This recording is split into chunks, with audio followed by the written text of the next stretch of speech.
రాత్రికి రాత్రి వచ్చి శానంపూడి సైదిరెడ్డి బీజేపీలో అభ్యర్థులుగా ఉండేటువంటి వాళ్ళ పుట్టగొట్టారు, మా కార్యకర్తల కష్టానంతా ఆయన అనుభవించేటువంటి ప్రయత్నం చేస్తున్నటువంటి వాళ్ళకి ఏం సంబంధం? అంటే ఒకటి ఫస్ట్ ఆఫ్ ఆల్ పొట్టగొట్టారు అనేది అసలు ఓడే కాదు. ఓకే, ఎందుకంటే రాజకీయాల్లో మనం వచ్చేది ఏదైనా పని చేయడానికి వస్తాం, దాని మీద సంపాదించడానికో పైసలు కాదు వాళ్ళు అధికారం కోసం, అదొకటి.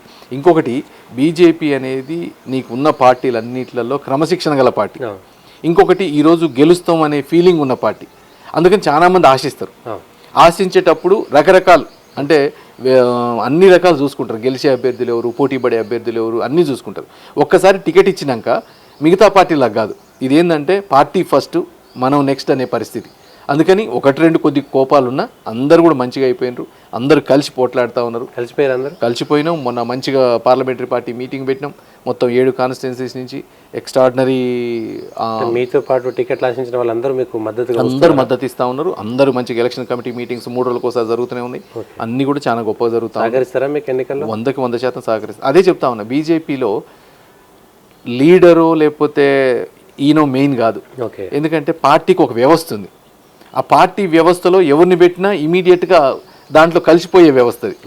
కింది నుంచి పై దాకా, నీకు పైన పార్లమెంట్ అభ్యర్థి నుంచి కింద పన్నా ప్రముఖ దాకా ఒక వ్యవస్థని క్రియేట్ చేసి ఉంచిండ్రు. మిగతా పార్టీలాగా వ్యక్తి ఆరాధము లేకపోతే వ్యక్తి మీద ఆధారపడ్డ పార్టీ కాదు. ఇది ఒక సిద్ధాంతం గల పార్టీ. ఆ సిద్ధాంతం లోపల కలిసి పనిచేసే పార్టీ. ఈరోజు నిన్న ఒక ఆయన అంటా ఉన్నాడు, మనం ఏజెంట్లకు కూర్చున్నప్పుడు బూత్ దగ్గర ఒక బీజేపీ ఉంటే చాలరని, ఆయన 50 మంది ఉన్న అవతలోళ్ళు వేస్ట్, సిన్సియర్గా పని చేసుకుంటాడు, సిన్సియర్గా చూసుకుంటా ఉంటాడని. అంటే అంత ఒక్కొక్కరు 100 మందికి సమానం. మొత్తం 1600-1800 పోలింగ్ బూత్లకు మీకు అన్ని పోలింగ్ బూత్ ఏజెంట్లు ఉన్నారా? 2029 బూతులు ఉన్నాయి. 2029 బూత్ అధ్యక్షులు ఉన్నారు, బూత్ కమిటీలు ఉన్నాయి. అన్నీ కూడా ప్లస్ ప్రాణానికి అడ్డం పెట్టి పనిచేసే వ్యవస్థ ఉంది. ఒక్కొక్క కింద నుంచి పైదాకా అన్ని రకాలు, యువత కాడి నుంచి మహిళ కాడి నుంచి ప్రతి ఒక్కళ్ళు ఈరోజు ఎట్టి పరిస్థితుల్లో మోడీ గారి కోటేయాలా, కమలం గుర్తు కోటేయాలని మాట్లాడుతూ ఉన్నారు. కార్యకర్తలు మిమ్మల్ని యాక్సెప్ట్ చేసేసిరా? బీజేపీ కార్యకర్తలు కార్యకర్తలు చెప్తున్నా కదా, కార్యకర్త అనేటోడు నువ్వు ఎవరికి ఓటేస్తున్నావు సైదిరెడ్డి అనే కాదు, పార్టీ అనే సిద్ధాంతం, పార్టీకి మనం పనిచేయాలా, పార్టీకి 100% పనిచేసే సిద్ధాంతం గల వాళ్ళు క్రమశిక్షణ కార్యకర్తలు మా బీజేపీలో ఉన్నారు. నేను 20 రోజుల్లో చూసింది నిజంగా. ఎందుకు లేట్ చేసినా ఎప్పుడో వచ్చుంటే బాగుండేది నేను. అంటే ఇంత గొప్ప పార్టీలోకి చేరిన 3 రోజులకే మోడీ గారిని కలవటం, మోడీ గారి పక్కన కూర్చోవటం నిజంగా జీవితంలో చేసుకున్న అదృష్టంగా భావిస్తా ఉన్నా. నాగర్ కర్నూలులో కలిసి మొత్తం జరుగుతున్నటువంటి దాంట్లో మీ నల్గొండ జిల్లాకు సంబంధించిన దాంట్లో కార్యకర్తలందరినీ కూడా కలుపుకుపోయేటువంటి వ్యవస్థ వచ్చేసిందా? ఇప్పుడు ఆల్రెడీ కలిసి పనిచేస్తూ ఉన్నాం. ఇండివిజువల్గా కాన్స్టిట్యున్సీ వైజ్ మీటింగ్లు అవుతూ ఉన్నాయి, మండల వారీ మీటింగ్లు అవుతూ ఉన్నాయి.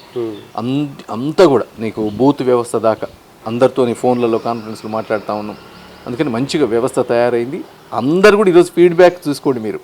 నల్లగొండలో ఆల్రెడీ పోటీ between BJP and Congress, BJP కింద మంచిగా అండర్ కరెంట్ పోతా ఉంది అనేది ప్రతి ఒక్కళ్ళు అనుకుంటా ఉన్నారు. ఓకే, చూద్దాం మరి మీ ఆశ ఎట్లా ఉండబోతుందో.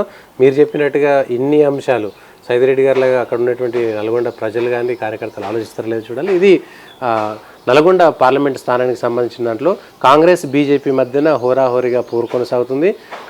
చాప కింద నీరులాగా భారతీయ జనతా పార్టీ పనిచేస్తున్నది. నరేంద్ర మోడీ గెలుపులో నల్గొండ స్థానం కూడా ఉంటుందనేటువంటి ఆశాభావం వ్యక్తం చేస్తున్నారు.